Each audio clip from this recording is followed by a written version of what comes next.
సేవలు పలికిన 5 మాటలు దయచేసి మరి ప్రారంభిస్తున్నాం. మరి మాట్లాడేవారు భయపడకండి, కూర్చున్నవారు భయపెట్టకండి. అర్థమైందా?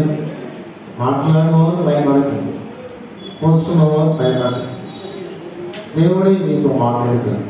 అయితే విషయాన్ని గమనించాలని తెలియజేస్తూ మరి దేవుని వాక్కును బట్టి మొదటి మాట, తండ్రి వీరేం చేస్తున్నారు, మీరు కనుక వీరిని క్షమించు. మీ మొదటి మాట మరి శేషకుమార్ గారు జ్ఞాపకం చేస్తారు. రెండో మాట ఈ సమయంలో మరి నేనే నాతో కూడా మన దేశంలో ఈ మాట నైశ్వర్యంగా జ్ఞాపకం చేస్తారు. మూడవ మాట, అమ్మ ఇదిగో నీ కుమారుడు నీ తల్లి.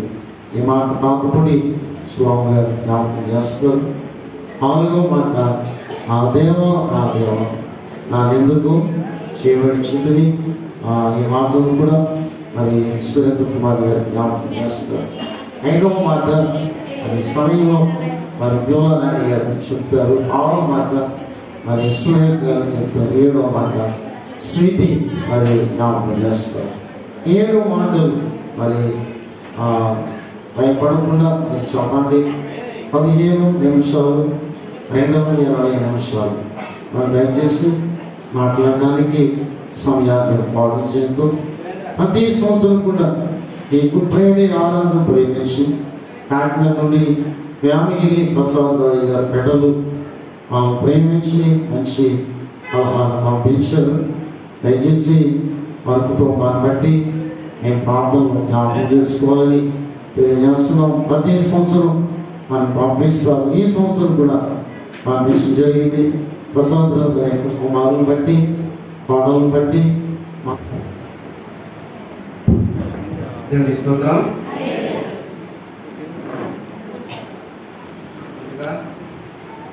అందరినీ ఈ ప్రభు కాచి కాపాడి మళ్ళా ఈ పరిశుద్ధ స్థలం నిలబెట్టిన మన ప్రభుకి రక్షణకి కృతజ్ఞతాస్తుతులు చెల్లించుకుంటూ నాకు ఈ అవకాశం ఇచ్చినటువంటి అయ్యగారి వందనములు, సంఘ పెద్దల వందనములు, ఇక్కడ ఉన్నటువంటి విశ్వాసులందరికీ వందనములు. దేవుని స్తోత్రం. యేసుక్రీస్తు ప్రభు వారు శిలువలో పలికిన మొట్టమొదటి మాట మనం తెలుసుకున్నాం. లూకా సువార్త 23వ అధ్యాయం 34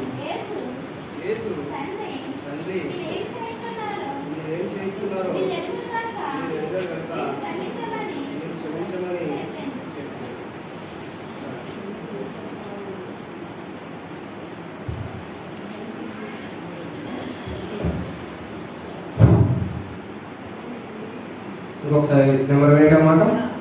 యేసు తండ్రి మీరు ఏమి చేస్తున్నారో మీరు ఎరుగరు కనుక మీరు క్షమించమని చెప్పాను. చాలా యేసుక్రీస్తు ప్రభు గారు ఎప్పుడు ఆ మాట అంటున్నాడంటే,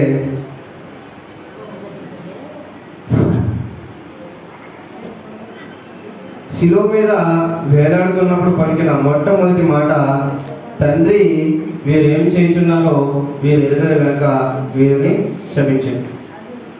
ఈ మాట కోసం చిన్న ప్రార్థన చేసుకుందాం. అందరూ తలలు వంచండి. స్తుతి స్తుతి స్తోత్రము స్తోత్రము స్తోత్రం తండ్రి ప్రభా. హల్లెలూయా హల్లెలూయా హల్లెలూయా తండ్రి ప్రభా. ఇదిగో తండ్రి మమ్మల్ని అందరినీ కాచి కాపాడే తండ్రి ప్రభా. ఇప్పుడు పరిశుద్ధ స్థలంలో నిలబెట్టినందుకు తండ్రి మేము బంగారు పాదాలు వందనాలు చెల్లించుకుంటున్నాం తండ్రి. హల్లెలూయా తండ్రి.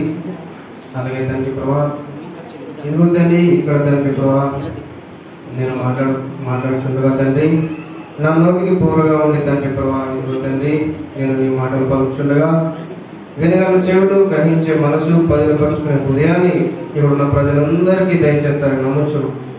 నజరేయుడైన ప్రభు యేసు నామమునందు విశ్వాసంతో ప్రతినాడు వేడుకొచ్చున్నాం ప్రియ పరలోకపు తండ్రి. యేసుక్రీస్తు ప్రభు వారు శిలువలో మాట్లాడుతున్న మొట్టమొదటి మాట, తండ్రి వీరు ఏం చేస్తున్నారో వీరు ఎరుగరు కనుక వీరిని క్షమించు. గెత్సెమనీ తోటలో చెమట రక్తంగా మారిన నాటి నుండి అనేకమైన ప్రజలు మన ప్రభువాన్ని నిందిస్తూ హింసిస్తూ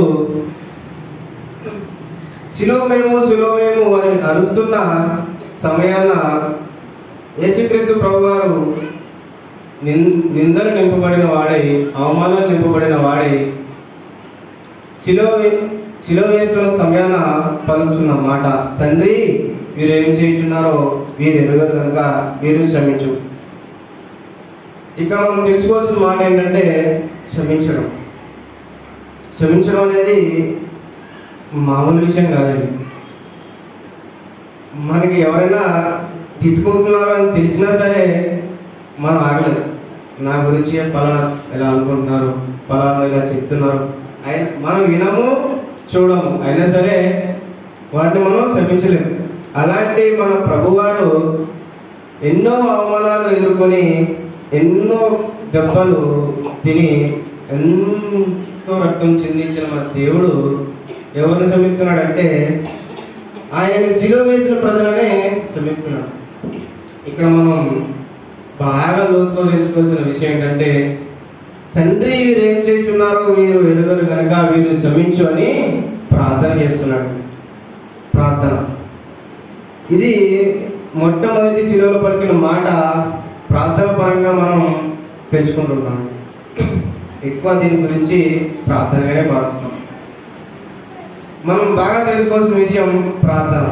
మొట్టమొదటి మాట ప్రార్థన. ఈరోజు మనం అందరం ముఖ్యంగా యంగ్స్టర్లు మనం పరిగెడుతున్నాం. ఒకరోజు మనం పరిగెట్టలేకపోవచ్చు. ఇప్పుడు మనం ఎంతో చురుకుగా ఉన్నాం, ఒకరోజు మనం చురుకుదనం ఉండదు. ఈరోజు మనం మన పనులు మనమే చేసుకుంటున్నాం, ఒకరోజు మనం మన పనులు మనమే చేసుకోలేకపోవచ్చు. ఇప్పుడు యంగ్స్టర్లు ఉన్న మనం ఒకరోజు వృద్ధాప్యానికి వస్తాం. మనం ఇంత బాగున్నా మనం మన పనులు మనమే చేసుకోలేము. అలాంటి సమయాన మనం తెలుసుకోవాల్సిన మాట ఏంటంటే, యేసుక్రీస్తు ప్రభు వారు మనకు నేర్పిస్తున్న మాట నూతనమైన మాట ప్రార్థన. మనం ఇంకా ఎందుకు బతుకున్నామా అని ఒకసారి అందరికీ రావచ్చండి. మన పనులు మనమే చేసుకోలేకపోవచ్చు. ఆ సమయంలో మనం ఎందుకు బ్రతుకున్నామని ఆలోచించుకోవాల్సిన మాట ఏంటంటే ప్రార్థన. ప్రార్థన అనేది జీవితంలో అద్భుత కార్యాలు చేస్తుందండి. మామూలుగా నా జీవితంలోనే ఎన్నో అద్భుతాలు చేసింది.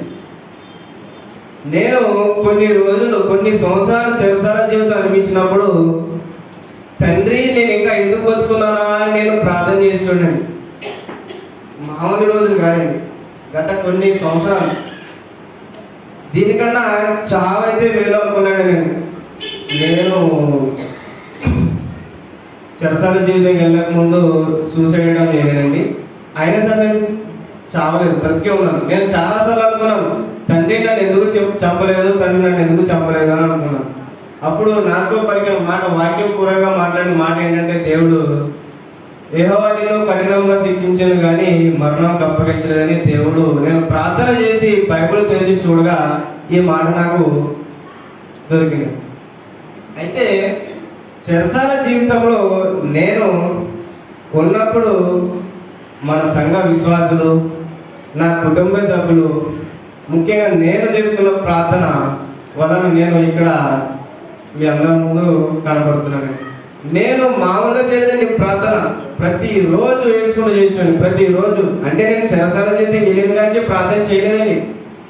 నేను గత ఇక్కడ వచ్చే ఒక సంవత్సరం ముందు నుంచే ప్రార్థన చేశాను. అంత ముందు అస్సలు ప్రార్థన చేస్తున్నాను కాదు. చెరసాల జీవితంలో వీళ్ళు రౌడీలు అంటారు కదండి, అలాగే ప్రవర్తించాను నేను కూడా. తర్వాత ఒక వ్యక్తి పరిచయం అయ్యి నన్ను దేవుడి పట్ల నడిపించడం వల్ల నేను ప్రార్థన ప్రారంభించానండి. ఏ విధంగా ప్రార్థన ప్రారంభించానంటే, చెరసాల జీవితంలో బ్రతికి ఉండడం అసాధ్యం, దానికన్నా చావే మేలు అని ఎంతో విధంగా ప్రతిరోజు నేను కన్నీటి ప్రార్థన చేశానండి. కన్నీటి ప్రార్థన. మన దావీదు మహారాజు కూడా కన్నీటి ప్రార్థన చేశాడండి. ఎంత అంటే పరుపు తేలినట్టుగా ఆయన ప్రార్థన చేస్తే పరుపు తేలిపోయేదండి, అంత కన్నీటితో ప్రార్థన చేశాడు. నేను చేసేవాడిని కానీ దుఃఖంతో చేసేవాడిని. కన్నీళ్ళు వచ్చినా రాకపోయినా దుఃఖంతో బాధతో చేసేవాడిని.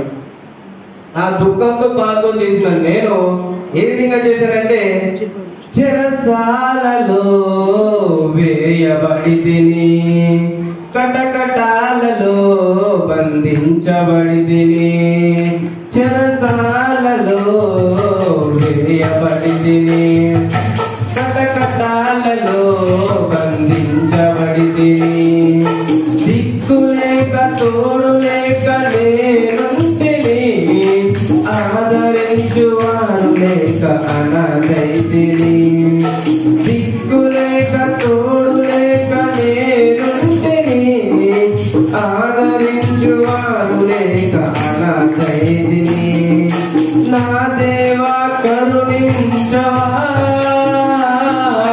నా ప్రభువా విడిపించవా, నా దేవా కరుణించవా, నా ప్రభువా విడిపించవా, చెరసాలలో వేయబడితిని, కటకటాలలో బంధించబడితిని. ఇదేండి, నేను ఈ విధంగా నాకు నేనే పాట పాడుకున్నాను. ఇది ఎవరో రచయించింది కాదండి. ఈ పాట పాడుకుంటూ కన్నీటితో నేను ప్రార్థన చేస్తే నాకు కన్నీటికి ప్రార్థనకి ఫలితం దక్కింది. మన ప్రార్థనకి ఎంత విలువ వస్తుందంటే, మనసుతో శుద్ధ హృదయంతో దుఃఖంతో ప్రార్థన చేస్తే మనకు తెలియకుండానే మనకు ప్రతిఫలం వస్తుందండి. అదేవిధంగా శిలువలో యేసుక్రీస్తు ప్రభువారు వేలాడుతున్నప్పుడు ఆయన కూడా ప్రార్థన చేశాడండి. ఏమని ప్రార్థన చేశాడంటే, తండ్రి వీరు ఏం చేస్తున్నారో వీరు ఎరుగరు కనుక వీరు క్షమించము అని ప్రార్థన చేశాడు.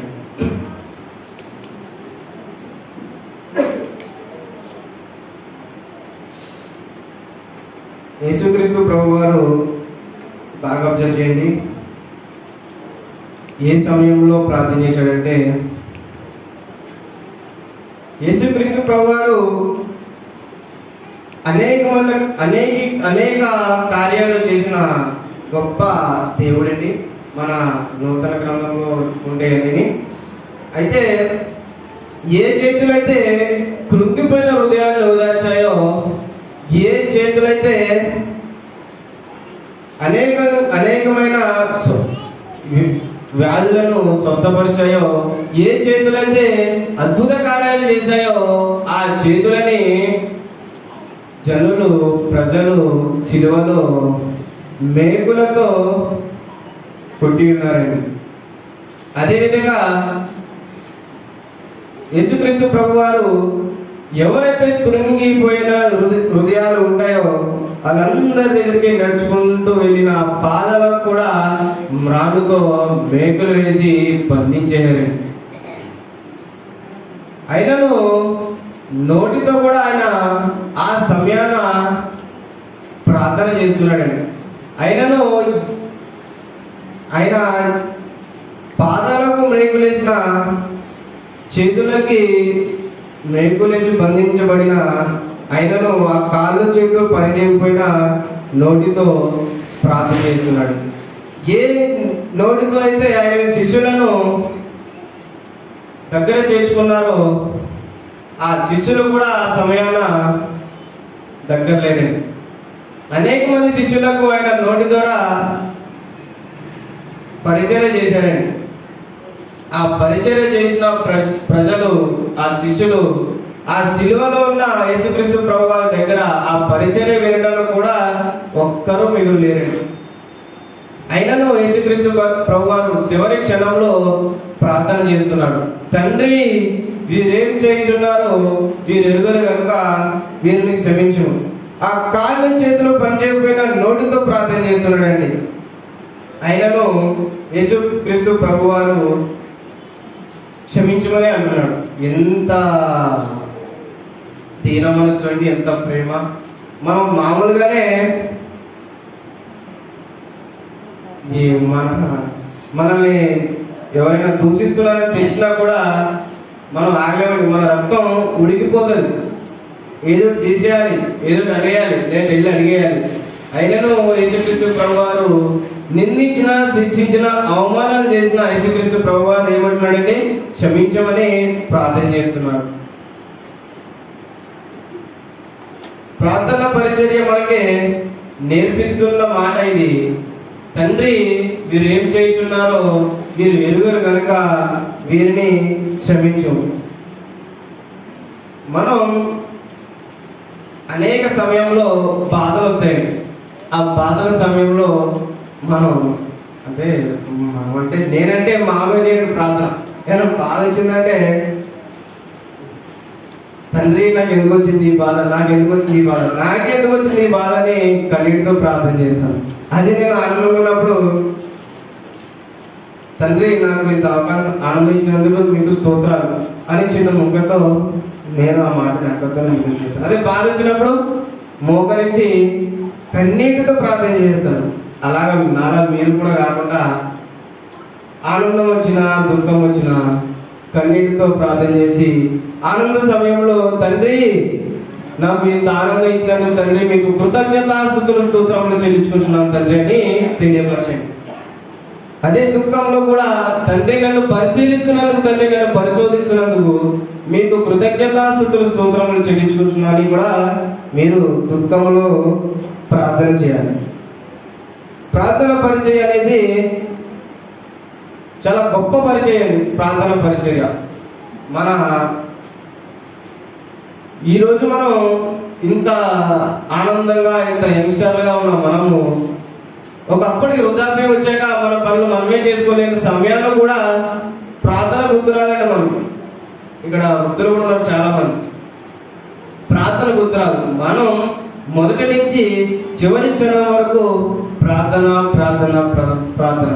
యేసుక్రీస్తు ప్రభువారు మొట్టమొదట పరిచర్య ప్రారంభం కూడా ప్రార్థనతోనే స్టార్ట్ చేయాలి. లూకా సువార్త 3:21 చదువుకున్నామండి.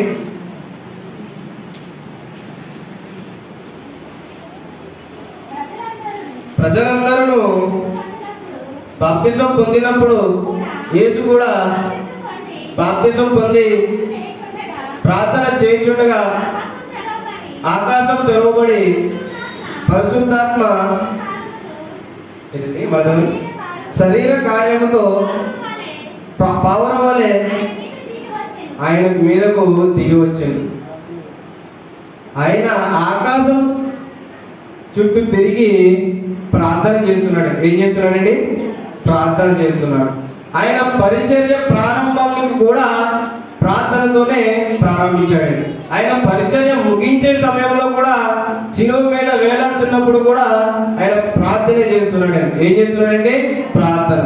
ప్రార్థన పరిచర్య ఎన్నో అద్భుతాలు, ఎన్నో కార్యాలు చేస్తుంది. మన జీవితంలో కూడా ఎన్నో సార్లు వెలుగు నింపుతాయి, కానీ మనం గ్రహించలేము. ఆ వెలుగుని మనం గ్రహించాలి, మనసుతో ప్రార్థన చేయాలి. యేసుక్రీస్తు ప్రభు వారు చివరి క్షణంలో గెత్సెమనే తోటలో శిలువ మీద వేలాడుతున్నప్పుడు చేస్తున్న ప్రార్థన మనం జ్ఞాపకం చేసుకోవాలి. ఏమని మాట్లాడుతున్నాడంటే, తండ్రి వీరేం చేస్తున్నారో వీరు ఎరుగరు కనుక వీరిని క్షమించము. ఎవరిని క్షమించమన్నాడండి దేవుడు? ఎవరైతే సిలువ వేశారో, ఎవరైతే అవమానించారో, ఎవరైతే ఆయనను బంధించారో, ఎవరైతే రేకులతో బంధించారో, ఎవరైతే ముళ్ళ కిరీటం పెట్టారో వారందరినీ కూడా క్షమించమని ప్రార్థన చేస్తున్నాడు. ప్రార్థన ప్రాముఖ్యత అనేది మనందరం తెలుసుకోవాల్సిన విషయం. అని మనం ప్రతి ఒక్కరు కూడా ప్రార్థన పాల్గొనాలి. ప్రార్థనలో మనం ప్రార్థన చేస్తే అనేకమైన మన బైబిల్ గ్రంథంలో చదువుతున్న ప్రార్థన చేస్తే సూర్యచంద్ర నక్షత్రాలు కూడా ఆగిపోతాయి. ప్రార్థన చేస్తే వర్షం కురుతుంది. ప్రార్థన చేస్తే స్వస్థత పొందుతారు. అలాగే మనం కూడా మన ప్రార్థన ఫలితం కూడా అదే దక్కాలి. అదే విధంగా దక్కాలంటే మనం ప్రార్థన నిత్యం చేస్తున్నాం. ప్రార్థన ప్రార్థన ప్రార్థన. ఎప్పుడు మనం లేవగానే ప్రార్థన చేయాలి, పడుకున్నప్పుడు ప్రార్థన చేయాలి, మనం తింటున్నప్పుడు ప్రార్థన చేయాలి, మనం బాధలు ఉన్నప్పుడు ప్రార్థన చేయాలి, మనం దుఃఖంలో ఉన్నప్పుడు ప్రార్థన చేయాలి, సంతోషం ఉన్నప్పుడు కూడా మనం ప్రార్థనతోనే చేయాలండి. యేసుక్రీస్తు ప్రభు వారు పరిచర్య ప్రారంభం కూడా ప్రార్థనతోనే ప్రారంభించారండి. మామూలు విషయం కాదండి. యేసుక్రీస్తు ప్రభు వారే ప్రార్థనతో ప్రారంభించారు పరిచర్య. ముగించే సమయంలో కూడా ఆయన ప్రార్థనతోనే పరిచర్య ముగించారు. తండ్రి వీరేం చేస్తున్నారో వీరు ఎరుగరు కనుక వీరిని క్షమించు. అలాంటి సమయంలో యేసుక్రీస్తు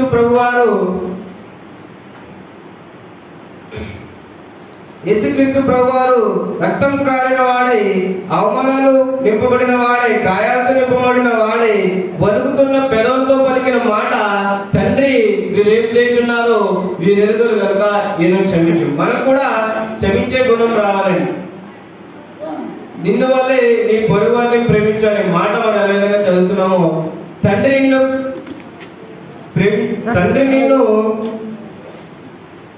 క్షమించినట్లు నువ్వు కూడా పొరుగు వారిని క్షమించాలి మాట మన పేతురు గ్రంథంలో 5వ అధ్యాయం 5వ అధ్యాయం 5వ వచనంలో ఉంటుందండి. ఆ వాక్యం తర్వాత మీరు చదువుకోండి.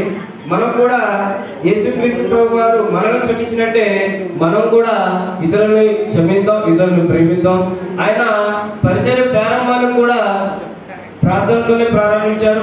పరిచర్య చివరి క్షణంలో శిలువలో వేలాడుతున్న సమయంలో కూడా ఆయన ప్రార్థనతోనే ముగించారండి. అదేవిధంగా మనం కూడా ప్రార్థనలో పాల్గొందాం. ప్రార్థన ఫలితాన్ని దక్కించుకున్నట్టు మనం హృదయంతో ప్రార్థన చేద్దాం.